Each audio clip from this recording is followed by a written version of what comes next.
Sir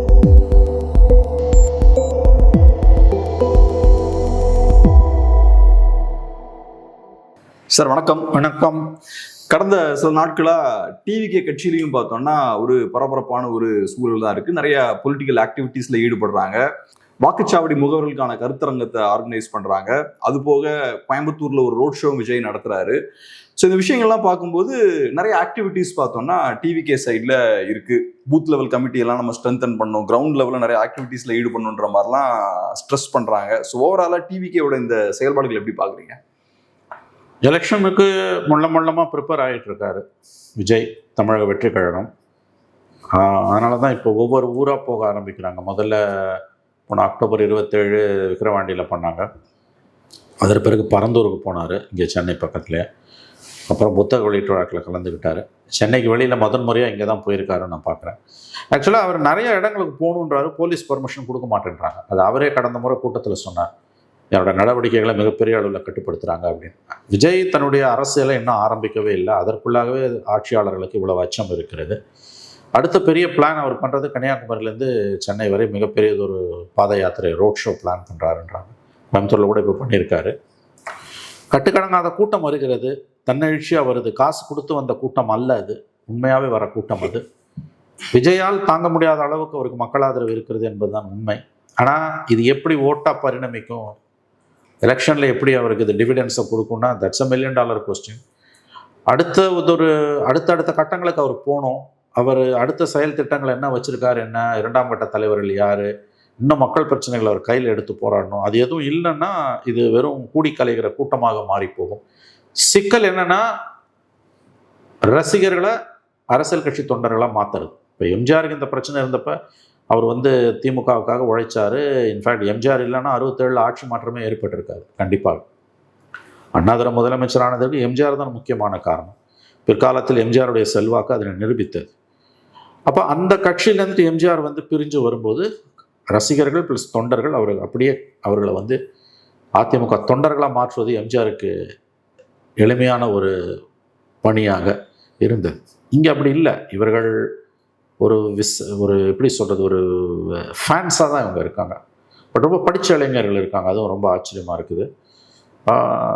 அவருக்கு இருக்கக்கூடிய அந்த செல்வாக்கு எனக்கு உண்மையிலேயே நான் எந்த விதமான காய்தல் வருத்தல் இல்லாமல், உள்நோக்கம் இல்லாமல் சொல்கிறேன். என்னுடைய அனுபவத்தில் விஜய்க்கு இருப்பது போன்ற ஒரு செல்வாக்கை நான் எந்த ஒரு புதியதாக கட்சி ஆரம்பிக்கக்கூடிய நடிகருக்கும் பார்த்ததில்லை. சத்தியமாக விஜயகாந்த் கூட விஜய்க்கு இருக்கக்கூடிய செல்வாக்கு இல்லை.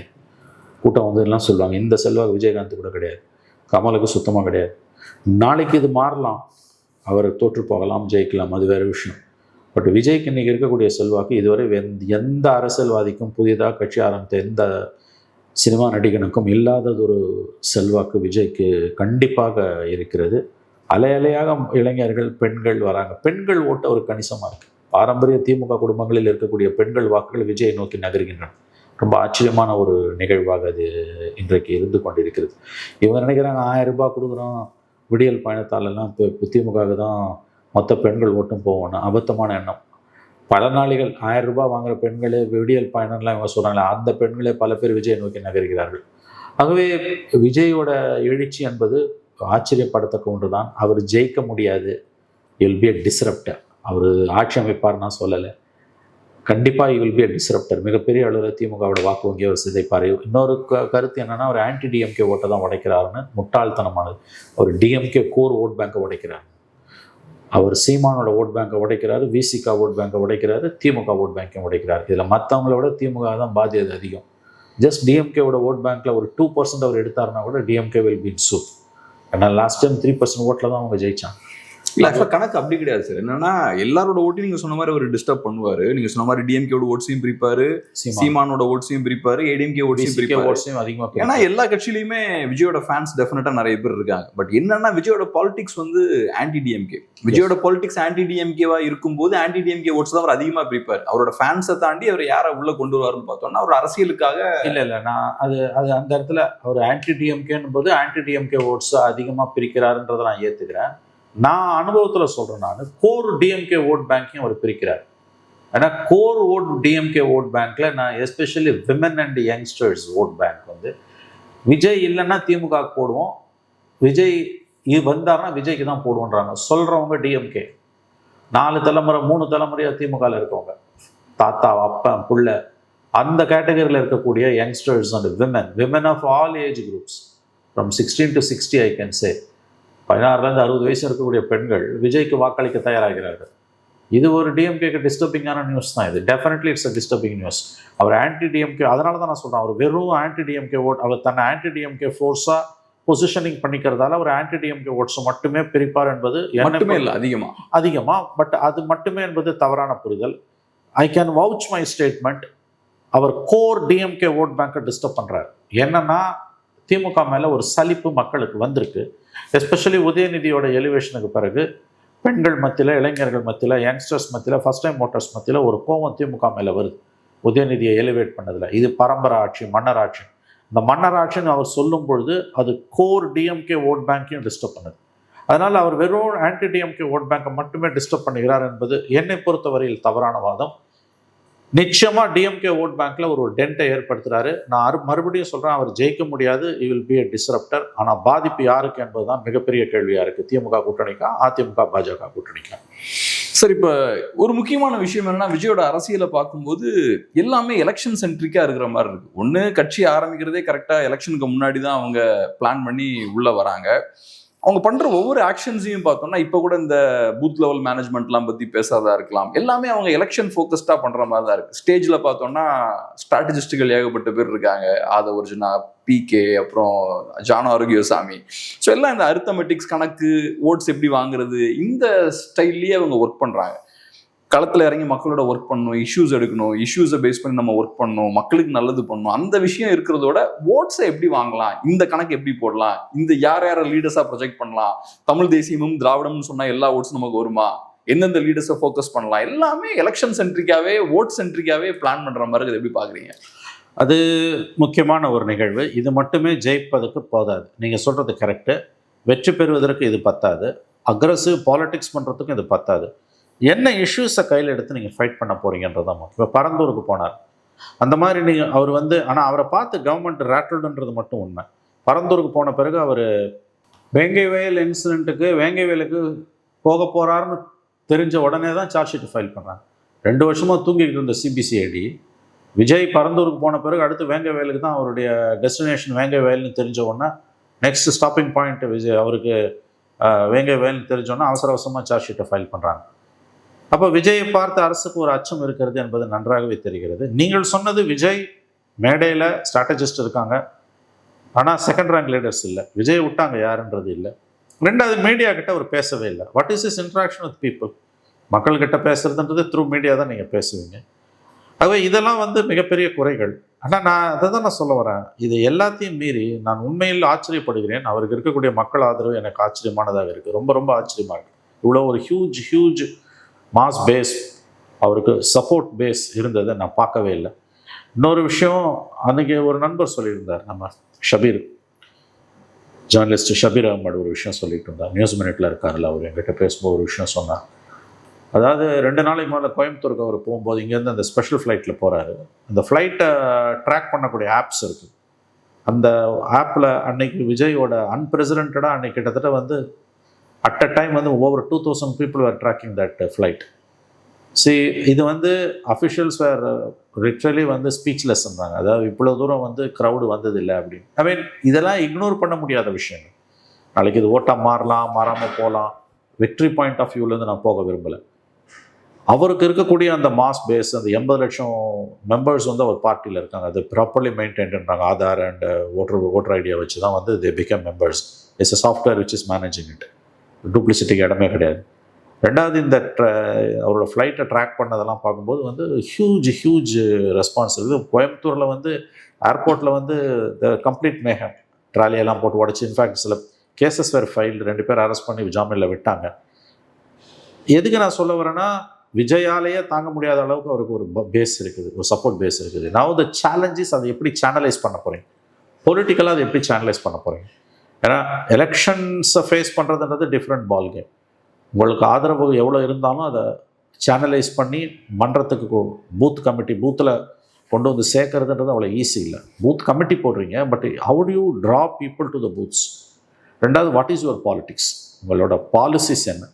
தனிப்பட்ட விஜய்க்கும் உதயநிதிக்கும் பிரச்சனை, தனிப்பட்ட விஜய்க்கும் ஸ்டாலினுக்கு தான் போட்டி என்பதெல்லாம் அபத்தமானது. தாவேக்காக்கும் திமுகவுக்கும் போட்டினீங்கன்னா தான் அது that will be the correct ப்ரப்போசிஷனாக இருக்க முடியும். It is not individuals, but it is between the parties. ஆனால் பார்ட்டிஸ் நீங்கள் சொல்லும்போது பாலிசிஸ்லாம் எவ்வளோ இருந்தாலும் இண்டிவிஜுவல்ஸ்க்கு ஒரு ரோல் இருக்குன்றதையும் நீங்கள் மறந்துட முடியாது. தனிப்பட்ட முறையில் விஜய்க்கு இன்னைக்கு இருக்கக்கூடிய செல்வாக்கு யார் ஒப்புக்கொண்டாலும் ஒப்புக்கொள்ளாவிட்டாலும் is the darling of masses.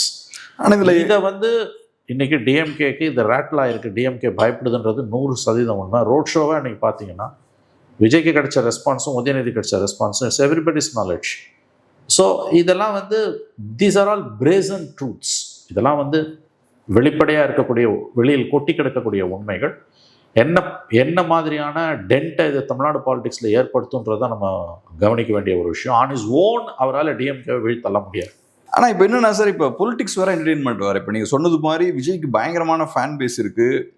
இப்போ இந்த மாதிரியான பெரிய ஃபேன் பேஸ் இருக்கக்கூடிய பிகெஸ்ட் ஸ்டார்ஸ் இருப்பாங்க இல்லையா, நீங்கள் சொன்ன மாதிரி பெரிய இம்பாக்டை ஏற்படுத்துவாங்க. அவங்க போகிற இடத்துல பெரிய தாக்கத்தை ஏற்படுத்துவாங்க. ஒரு ஷோ நடத்துகிறாங்கன்னா எல்லா ரெக்கார்ட்ஸையும் பிரேக் பண்ணி டிக்கெட்ஸ் சேல் பார்த்தோம்னா இருக்கும். அதே மாதிரி ஒரு சினிமா ரிலீஸ் பண்ணுறாங்கன்னா பயங்கரமான ரெஸ்பான்ஸ் இருக்கும். எல்லா ரெக்கார்ட்ஸையும் பிரேக் பண்ணுவாங்க. மைக்கேல் ஜாக்சன்லாம் அந்த மாதிரி தான். ஒரு ஊருக்கு போனார்னா எல்லா ரெக்கார்டையும் அந்த இடத்துல பிரேக் பண்ணுவார். உயிரை கொடுத்து மக்கள் வந்து அவரை பார்க்கறதுக்காக அலமோதி வருவாங்க. ஆனால் பெரிய அரசியல்வாதிகள்லாம் எடுத்துக்கிட்டிங்கன்னா, பெரிய லீடர்ஸ்லாம் எடுத்துக்கிட்டிங்கன்னா இந்த மாதிரியான ஹைப் அவங்களுக்கு இருக்காது, இந்த மாதிரி செல்வாக்கு இருக்காது. மார்ட்டின் லூத்தர் கிங்கோ, ஏப்ரஹாம் லிங்கனுக்கோ, நெல்சன் மண்டேலாக்கோ மேபி கடைசி காலத்தில் இருந்ததா இருக்கும். ஸ்டார்டிங்லலாம் இந்த மாதிரியான ஹைப்லாம் கிடையாது. ஸோ நான் ஏன் இதை சொல்கிறேன்னா, பொலிட்டிக்ஸ் வேற ஒரு கேம், சினிமா வேற ஒரு கேம்.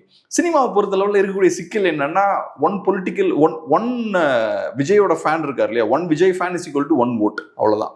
ஆனால் இது ஐடியாலஜி ட்ரிவன் ஆக்டிவிஸ்ட் இருக்காம பாருங்க. அவன் ஒரு ஆக்டிவிஸ்ட் பார்த்தோன்னா ஒரு 1000 பேரை இன்ஃப்ளூயன்ஸ் பண்ணுவான். அவன் சும்மா இருக்க மாட்டான், எதையாவது பேசிட்டு இருப்பான், யூடியூப்ல பேசுவான், டிவியில பேசுவான், போய் உட்காந்து சலூன்ல பேசிட்டு இருப்பான். பட் விஜய் ஃபேன்ஸுக்கு இருக்க சிக்கல் என்னன்னா, அவங்க ஃபேன்ஸ், அவங்கனால விஜயை ட்ராக் பண்ண முடியும், விஜய் பின்னாடி போக முடியும், அட்டனன்ஸ் கொடுக்க முடியும், ஓட்டும் கண்டிப்பா போடுவாங்க, அதெல்லாம் பண்ணுவாங்க. ஆனா அவங்கனால சோஷியல் இம்பாக்டை ஏற்படுத்த முடியாது. அந்த இடத்துல தான் பெரிய லீடர்ஸ் கரெக்டான பொலிட்டிக்கல் கேடஸை கையில் வச்சிருப்பாங்க, கரெக்டான பொலிட்டிக்கல் சேஞ்சை உருவாக்குவாங்க. அந்த இடத்துல தான் நான் என்ன பார்க்குறேன்னா, ஃபர்ஸ்ட் எலெக்ஷன்ல ஒரு ஓட்டு வாங்குவார், ஆனால் அதுக்கு எக்ஸ்பேண்ட் ஆகிறதுக்கான ஸ்கோப் கிடையாது. நான் சொன்ன மாதிரி ஒன் விஜய் ஃபேனோட vote is equal to one Vijay fan is equal to one vote தான். அதுக்கு மேலே எக்ஸ்பேண்ட் ஆகிறதுக்கு அங்கே ஸ்பேஸ் கிடையாது. நான் முழுதும் நிராகரிக்கல நீங்கள் சொல்கிறத. நான் அதை by and large I accept. Now the debate is not அப்போ நீங்களும் நானும் பேசிட்டு இருக்கிறது விஜயோட ஃபியூச்சரை பற்றி கிடையாது.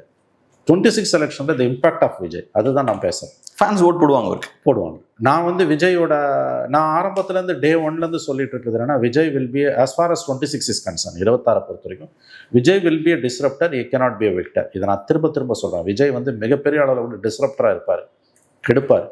ஆனால் அவர் ஜெயிக்க முடியும் 26ல். யாருக்கு அது லாபமாக போக போகுதுன்றதான் முக்கியமான விஷயம். கெடுப்பாருன்னா யாருக்கு கேமை கெடுப்பார்? I think he will to a certain extent disturb the DMK's victory chances and he will inflict an injury on DMK. என்னால் அதை உறுதியாக சொன்னேன். திமுகவுக்கு ஒரு இன்ஜுரியை, ஒரு வலியை அவர் கொடுப்பார், ஒரு காயத்தை அவர் ஏற்படுத்தும். அதிமுகவுக்கு லாபம்ன்றீங்களா விஜய்? அதாவது இதை நான் எப்படி புரிஞ்சுக்கிறேன்னா, யாருக்குமே மெஜாரிட்டி வராத ஒரு சூழல் கூட வரலாம். விஜயோட ஃபர்ஸ்ட் ப்ரப்போசிஷன்லேயே கூட நான் வரேன், பெனிஃபிட் ஆஃப் டவுட்டை டிஎம்கே கொடுத்தே கூட நான் சொல்லுவேன். For the first time Tamil Nadu assembly hung அசம்பிளியாக வரப்போகுது பிகாஸ் ஆஃப் விஜய் ஃபேக்டர்.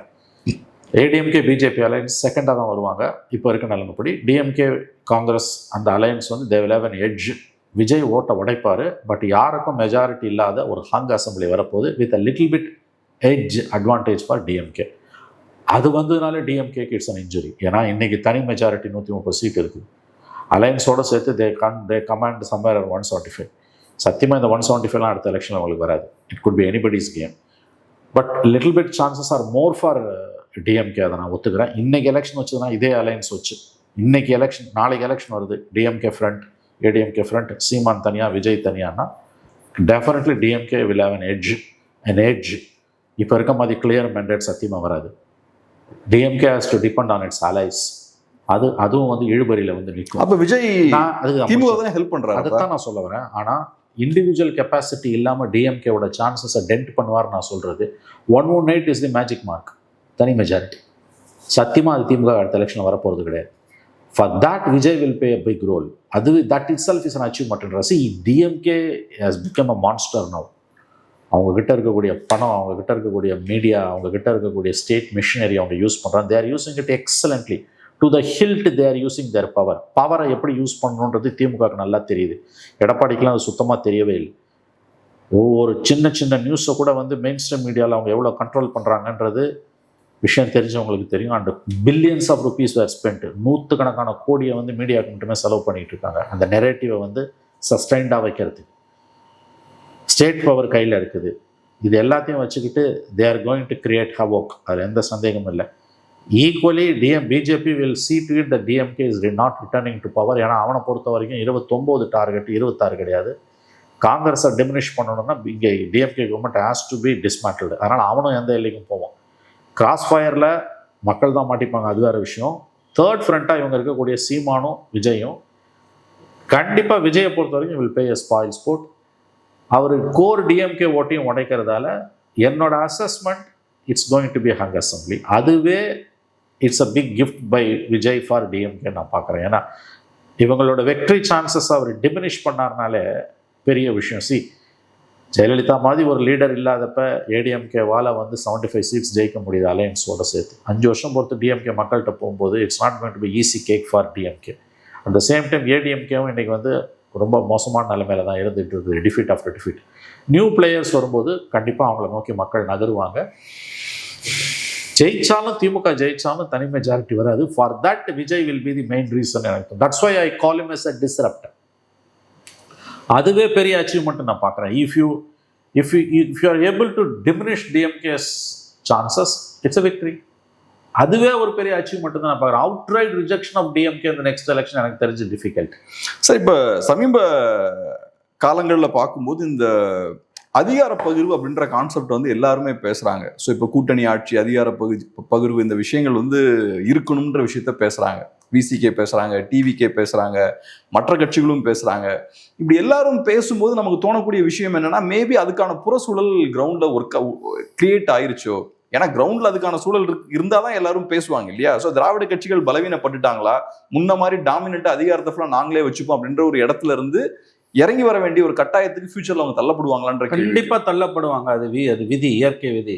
நாங்க மட்டும்தான் பவர் அடிப்போம்னு திமுகவும் அண்ணா திமுகவும் கடந்த 60 வருஷமா தமிழ்நாட்டில் கொள்ளை அடிச்சுட்டு இருக்கிறதுக்கு ஒரு முற்றுப்புள்ளி வைக்கப்படும். மத்தியில் கூட்டாட்சினா மாநிலத்திலையும் கூட்டாட்சி தான். மத்தியில் கூட்டாட்சி, மாநிலத்தில் சுயாட்சி என்பதே ஒரு அடிப்படையில் ஒரு சுயநலம் மிக்க ரொம்ப ரொம்ப தவறான, ஏற்றுக்கொள்ள முடியாத, ஜனநாயகத்துக்கு புறம்பான வாதம். அதற்கு இனிமேல் தமிழ்நாட்டில் இடம் இருக்கக்கூடாது என்று நான் உண்மையாக விரும்புகிறேன். 2 பேருமே திமுக அண்ணா திமுக கூட்டணியோட சேர்ந்து தானே நீ மக்களை சந்திக்கிற. தேர்தலுக்கு வரும்போது கூட்டணினா ஜெயிச்ச பிறகு மட்டும் எப்படி தனியாட்சி? மோடி 2.0 1.0 ரெண்டுலையும் தனி மெஜாரிட்டி இருந்தாலும் it's an NDA government. Of course 3.0 இல்லை, தனி மெஜாரிட்டி இல்லை. அதனால் அண்டர் கம்பல்ஷன் கூட்டணி.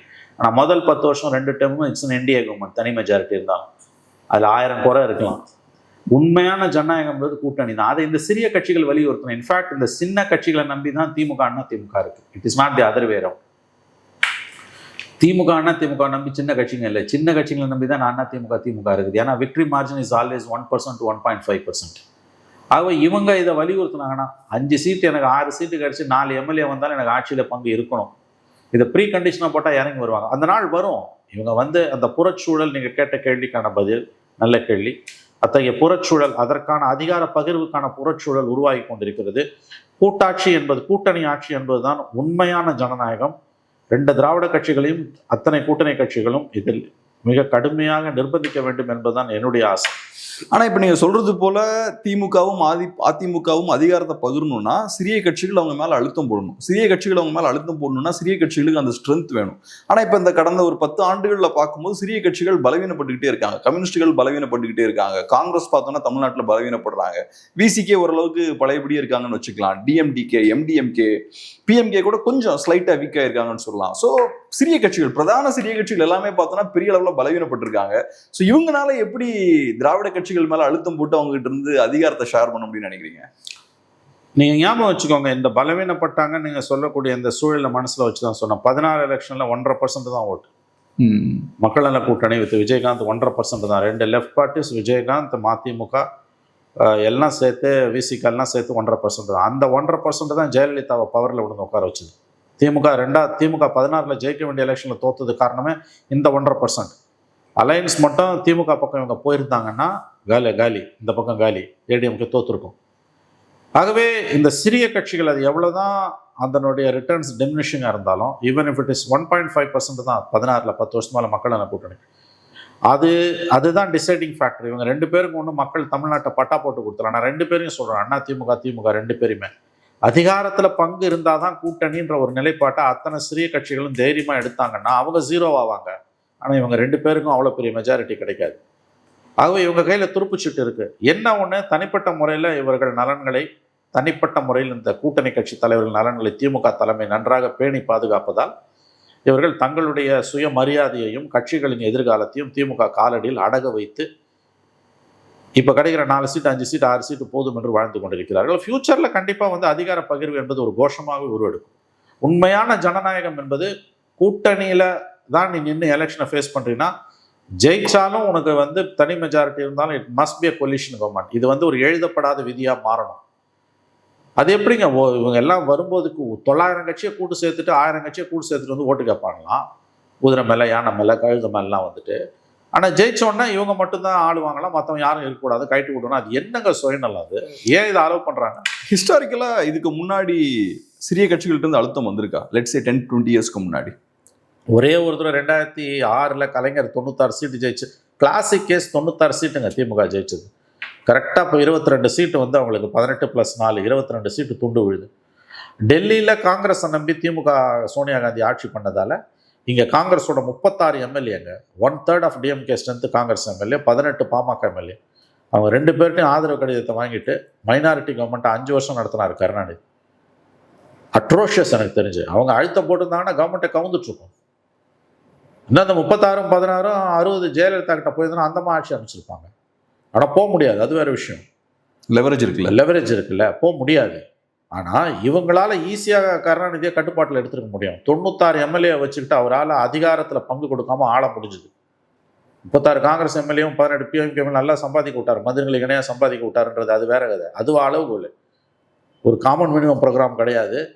It's a minority government. Jayalalithaa வாரத்துக்கு வாரம் சொன்னது 100% உண்மை. 96 எம்எல்ஏ வச்சுட்டு 5 வருஷம் ஆண்டார் அவர். அந்த கோல்டன் ஆப்பர்ச்சுனிட்டியை காங்கிரஸ் மிஸ் பண்ணுச்சு. இனிமேல் அவ்வளோ சீட்டெல்லாம் வருமா என்னன்னு தெரியல. பட் டெஃபினட்டாக வந்து தனி மெஜாரிட்டிலாம் விஜய் ஃபேக்டர் வந்ததால் ஒரு விஷயம் நடக்கும்னு மட்டும் நான் உறுதியாக நம்புகிறேன்.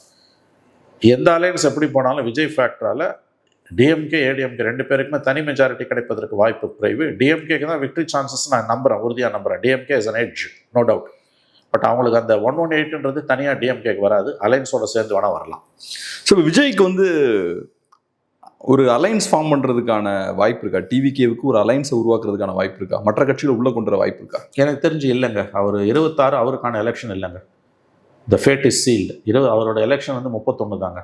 சீமானோட சத்தியமாக போக மாட்டார். அவரோட பொட்டென்ஷியல் ஆலி வந்து ஏடிஎம்கே. அது அந்த பேச்சுவார்த்தை நடந்துகிட்டு இருந்திருக்குது February Marchல. அதை பிஜேபி ஸ்மெல் பண்ணதால், அமித்ஷா ஸ்மெல் பண்ணதால தான் அவசர அவசரமாக வந்து அலைன்ஸை கிளின்ச் பண்ணாங்க. There was a C voter opinion போல், ரொம்ப அது வெளியில் வந்து தான் தெரில. அந்த இங்கே தமிழ்நாட்டில் தங்கி 10 நாள் அவங்க பண்ணியிருக்காங்க. ரொம்ப அக்ரெசிவாக பண்ணியிருக்காங்க, ரொம்ப சயின்டிஃபிக்காக எடுத்திருக்காங்க. அதில் வந்தது வந்து இஃப் ஏடிஎம்கே விஜய் அலையன்ஸ் வந்துன்னா இட் வில் பி ஸ்வீப்பன் வந்திருக்கு. அதுதான் வந்து it has forced BJP to clinch an alliance with ADMK. Because இங்கே அவங்க ஒன்றும் இல்லாமல் ஆயிடுவாங்க. ஆகவே இதில் விஜய்க்கு என்ன பிரச்சனை? அவருமே அந்த அலையன்ஸை போய் சேர வேண்டியதானே? இல்லை பிரச்சனை விஜய் கிட்ட. வெளியில் தப்பாக பேசுகிறாங்க. ஏடிஎம்கே விஜய் அலையன்ஸில் முட்டுக்கட்டை ஏற்பட்டது காரணம் விஜய் கிடையாது. இல்லை, பிஜேபி இருந்தாலும் என்ன பிரச்சனை? அங்கே போய் சேர வேண்டியதானே? அது விஜய் எடுக்க வேண்டிய முடிவுங்க. அவர் மைனாரிட்டிஸ் ஓட்டு போய்டும்னு பார்க்குறேன். பிஜேபி இஸ் அ ஸ்டம்பிளிங் பிளாக்குங்க. ஒரு கட்டத்தில் அது வந்து தகர்க்கப்படலாம், நான் ஒத்துக்கலாம். For that matter people say Seeman will ultimately go with ADMK BJP alliance, not விஜய்ன்றாங்க. சீமான் அப்படி போனார்னா that will be anybody's game. உங்களுக்கு விஜய் போனார்னா அது எப்படி ஆகும்னு என்னால் கணிக்கவே முடியல. ஏன்னா விஜயோட ஓட் பேங்க்ன்றது வந்து பிஜேபி ஏடிஎம்கேவோட போனால் அது எப்படி, that will be a very powerful alliance in paper. அதில் எந்த சந்தேகமும் கிடையாது. ஏடிஎம்கே விஜய், ஏடிஎம்கே பிஜேபி விஜய்னா that will be a very very powerful alliance. But அந்த எண்டுக்கு போகிறாருன்னா ஒரு கரப்ஷன் தான் மெயின் பிளான்னு சொல்லிட்டு போகணும். Communalism not a main plan, corruption தான் மெயின் பிளான் போகணும். எனக்கு தெரிஞ்சு அதான் ஈஸியான விஷயம். ஏன்னா விஜயை பொறுத்தளவில் அவர் என்ன சொன்னாலும் ஃபேன்ஸ் கேட்பாங்க. நீங்க பிஜேபியை சப்போர்ட் பண்ணாலும் சப்போர்ட் பண்ணுவாங்க, திமுகவை சப்போர்ட் பண்ணாலும் சப்போர்ட் பண்ணுவாங்க. விஜய் ஃபேன்ஸ் வந்து விஜய்க்கு லாயலா இருப்பாங்க. அந்த வகையில நம்ம பிஜேபியோட போவோம், திமுகவை வீழ்த்துவோம். திமுகவை வீழ்த்துவது தான் பிரதான நோக்கம். இப்ப பெரிய பிரச்சனை தமிழ்நாட்டில் இருக்கு. அஜெண்டாவை செட் பண்ணிட்டு போய் பிஜேபியோட போய் சேர்ந்துட வேண்டியதானே? இல்ல அது வந்து அவர் இப்ப பிஜேபி டிஎம்கே ரெண்டு பேருமே ஈக்குவல் எனிமின்றாரு. பிஜேபி வந்து சித்தாந்த எதிரி, டிஎம்கே பொலிட்டிக்கல் எனிமின்றார். முதல்ல இந்த ப்ரியாரிட்டியே தப்பு. சித்தாந்த எனிமி தான் பொலிட்டிக்கல் எனிமியாகவும் இருக்க முடியும். ஏன்னா சித்தாந்தம் வேற, பாலிடிக்ஸ் வேற இல்லை. பிஜேபின்றது is an party run by an ideology. DMK run by corruption, அதில் எந்த சந்தேகமும் கிடையாது. ஸோ இதில் ரெண்டில் வந்து நீ வந்து எரியிற நெருப்பில் எந்த எரியிற குழியில் எந்த குழி நல்ல குழின்ற கேட்குற லெவலில் நோக்கி நீங்கள் போயிட்டு இருக்கு. ஏடிஎம்கே பிஜேபி அலையன்ஸுக்கு விஜய் போறாருன்னா that's an interesting proposition. But அதோட ரிசல்ட்ஸை வந்து நம்மளால் கேஜ் பண்ண முடியல, அது எப்படி இருக்கும். ஏன்னா that will force minorities en masse towards DMK. Reverse ஸ்விங்குன்னுவாங்க. டிஎம்கே பிஜேபி அலையன்ஸ் பிடிக்காம, ஏடிஎம்கே பிஜேபி அலையன்ஸ் பிடிக்காம விஜய்க்கு போகிறதா இந்த ஓட்டெல்லாம் நீங்கள் டிஎம்கே பக்கம் திரும்புதுன்றாங்க. ஏன்னா யார் வரக்கூடாதுன்றதான் மைனாரிட்டிஸை பொறுத்த வரைக்கும். For them it's life and death issue. அப்போ ஆப்ஷனே இல்லாமல் போய் வந்து விஜய் அவரும் ஏடிஎம்கே பிஜேபியில் சேர்ந்தாருன்னா இது வந்து 2+2 பாலிடிக்ஸில் 0 ஆகும், 4 ஆகணும்னு அவசியம் இல்லை. இந்த பக்கம் இருக்கக்கூடிய ஏடிஎம்கேல இருக்கக்கூடிய விஜய்க்கு இருக்கக்கூடிய மைனாரிட்டிஸ் ஓட் பேங்க் கம்ப்ளீட்டாக டிஎம்கே நோக்கி ஷிஃப்ட் ஆகும். அதுக்கு வாய்ப்பு குறைவுன்னு தான் எனக்கு தோணுது. விஜய் ஏடிஎம்கே பிஜேபி அலையன்ஸுக்கு போக மாட்டார். அவர் தனியாக நிற்கிறப்ப மைனாரிட்டிஸ் ஓட்டு டிஎம்கே காங்கிரஸுக்கு வரும்னு நினைச்ச மைனாரிட்டிஸ் ஓட்டில் ஒரு செக்ஷன் விஜய்க்கு போகலாம். எப்படி பார்த்தாலும் இந்த மேத்தமெட்டிக்கல் ஃபார்முலாஸ் படி பார்த்தீங்கன்னா எனக்கு தெரிஞ்சு 26 will be the first time Tamil Nadu will face an hunger assembly. ரொம்ப நன்றி சார். உங்க பிஸியான டைம்ல அருமையான ஒரு பேட்டி கொடுத்து ரொம்ப நன்றி. நன்றி சார்.